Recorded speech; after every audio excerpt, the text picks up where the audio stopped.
How to buy Garfield token. Now before we start, this is not financial advice. I'm not professional or economic expert, so before investing in any project that you find on my channel, please do your own research.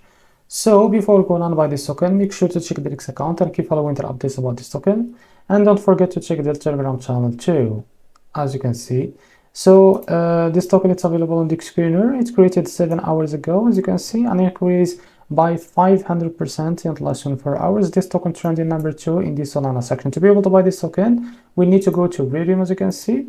Now connect your wallet first. Select your wallet from here. I will use the Bitget wallet. So after you connect your wallet to Radium, if you don't see your token here, go back to this token page on the screener. You can copy the token address from here, go back to Radium, click here, and paste the token address in the search bar. As you can see, you will be able to find your token here. Click on Add Tokens and click on it again, and you will be able to find it here. From the top, select the token that you want to buy with, for example, USDT. And as you can see here, you can type how much you want to buy. So here you will be able to see how much you receive that token. After that, click on more info and read that information here and click on swap.